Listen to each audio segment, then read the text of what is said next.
Congress party కార్యకర్తలుగా మాట్లాడుతుంది జిల్లా కలెక్టర్ గారు. మీరు మాట్లాడిన రికార్డులు ఉన్నాయి మా దగ్గర, తప్పకుండా మేము డిఓపిటికి కూడా కంప్లైంట్ చేయాల్సి వస్తుంది. టీఆర్ఎస్ సర్పంచులకు మేము పనిచేస్తే నిధులు ఇవ్వము, టీఆర్ఎస్ సపోర్ట్ చేసిన కాంట్రాక్టర్లకు మేము బిల్లులు ఇవ్వమని చెప్పేసి మాట్లాడుతున్నారు. కలెక్టర్ గారు నిబంధనల ప్రకారం పనిచేయడం నేర్చుకోను. ఒక ఐఏఎస్ ఆఫీసర్వి, సివిల్ సర్వేట్వి చట్ట ప్రకారం నడవడం నేర్చుకోవాలి. మంత్రి ఎట్లాగో సోయి లేకుండా ఉంటాడు. ఎప్పుడు నల్గొండ మంత్రి ఎప్పుడు కూడా అందరుండే పద్ధతిలో ఉండలేడు. ముద్దుగాల నుంచి ఆయన ఏం చెప్తే అదే చేస్తారు కనుక అనుకుంటే జిల్లా కలెక్టర్ ఇబ్బందులు పడాల్సి వస్తుంది.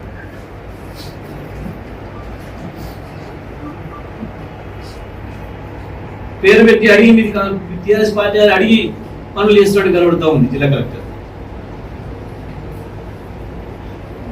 నేను జిల్లా పోలీస్ అధికారులు కూడా చెప్తా ఉన్నా, కింది స్థాయి పోలీసుల మీద మీ నియంత్రణ తప్పుతుంది, మీ పట్టు తప్పుతుంది, ఎవరు ఇష్టం వచ్చినట్టు వాళ్ళు ప్రవర్తిస్తున్నట్టు కనబడుతుంది.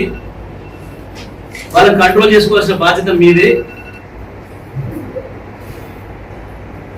చట్టాన్ని మా చేతిలో తీసుకుంటాం, మా ఇష్టం వచ్చినట్టుగా కేసులు పెడతాం, తీసుకొచ్చి పోలీస్ స్టేషన్లలో పెడతాం అంటే కుదరదు.